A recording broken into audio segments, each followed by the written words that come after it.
आप लोग जातियों में ना बंधे। कोई पूछता तुम कौन हो, भैया हम यादव हैं। आप कौन हो? अरे हम शर्मा हैं। अरे आप कौन हो? तमाम तरह की अपनी जातियां बताते हैं। अन्य से पूछो, अन्य धर्म वाले कभी अपनी जाति नहीं बताते, वो अपना पंथ बताते कि हम इस पंथ के हैं। धर्म तो केवल सनातन धर्म है और कोई धर्म नहीं है। आदि काल से अनंत काल से एक ही धर्म रहा है, सनातन धर्म। और बाकी सब जितने भी हैं वो सब पंथ हैं। अपने अपने मनगढ़ंत विचारधाराएं चली और उसी के पीछे जो चले अपने आप पंथ बना लिए और आज हमारी संस्कृति और सभ्यता को नष्ट करने के लिए उद्यत है। यदि आप इसी तरह से समाज में बटे रहेंगे, नहीं हम तो यादव हैं, हम तो ब्राह्मण हैं, हम तो क्षत्रिय हैं, हम तो वैश्य हैं, हम तो भगवान के कुल के हरिजन हैं।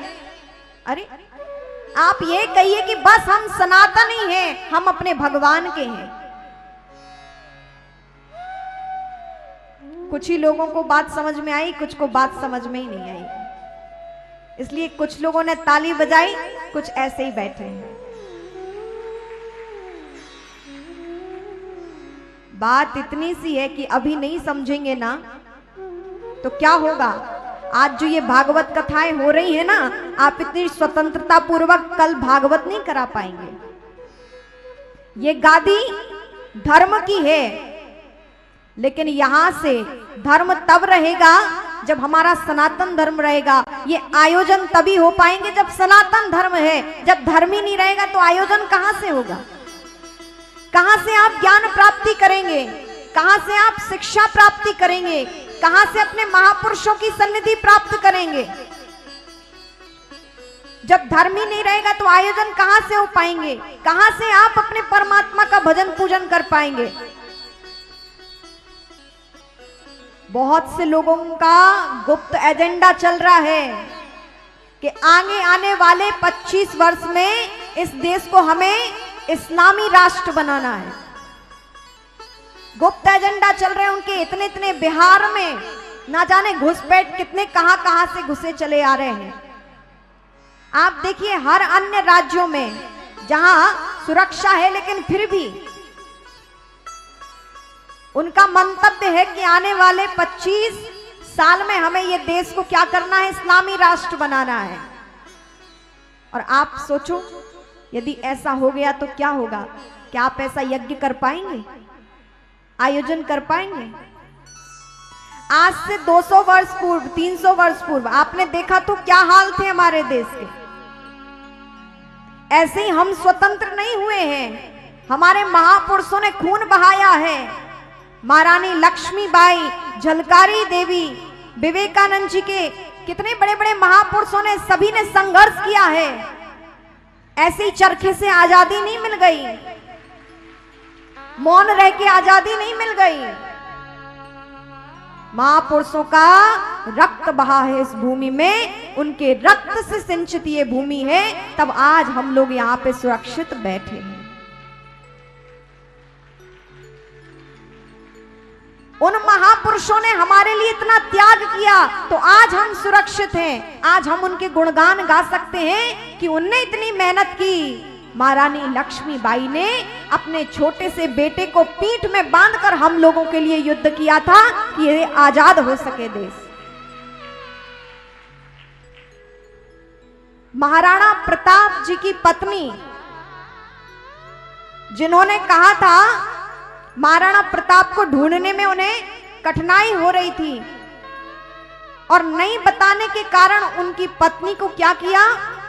अपने सैनिकों के साथ इन्हीं दुष्टों ने उनकी पत्नी को निर्वस्त्र खड़ा करके उनके शरीर को तलवार से काट काट कर उनके संग दुर्दशा की। बहुत भुगता है हमारे महापुरुषों ने, तब हम सबको यहाँ आज आजादी मिली है। राजस्थान की, इस मध्य प्रदेश की, इस बुंदेलखंड के भी बड़े बड़े महापुरुषों ने त्याग किया, जब आज हम यहाँ सुरक्षित हैं और स्वतंत्र हैं, आजाद हैं। आज किसी को किसी की नहीं पड़ी है। सड़क दुर्घटनाएं हो जाती हैं, हंसते हुए जिस प्रकार लोग चल रहे हैं वैसे ही चले जाते हैं। मानवता नहीं रह गई है। किसी के काम जो आए उसे इंसान कहते हैं, पराया दर्द अपनाए उसे इंसान कहते हैं। लोग कहते हैं हमारे घर थोड़ी ना ये हो रहा है, उसके साथ हुआ है, तुम्हारे साथ भी हो सकता है। यदि जागृत नहीं हुए तो वो दिन बहुत दूर नहीं है। जागृत होने की आवश्यकता है, भागने की आवश्यकता नहीं है। डटकर मुकाबला करो, सामना करो। यदि आप धर्म की रक्षा करते हैं तो यही धर्म आपकी भी रक्षा करता है। एक पाठ बहुत पढ़ाया गया, अहिंसा परमो धर्म। किसने कहा? किसने कही ये बात? अहिंसा परमो धर्म। अब जिन्होंने भी कहा हम उनका नाम नहीं लेंगे, नहीं तो अभी यदि उनके सहयोगी बैठे होंगे तो यहां खड़े हो जाएंगे। और इससे भी हमें फर्क नहीं पड़ता, हम सनातन की खाते हैं और सनातन को ही झुकते हैं, इसके अलावा किसी से डरते नहीं हैं।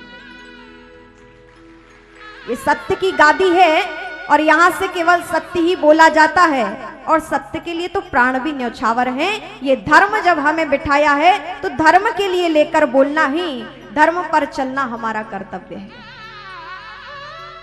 और दूसरी बात, अहिंसा परमो धर्म तो कहा ही गया है, लेकिन साथ में कि अहिंसा मत करो, अहिंसा मत करो।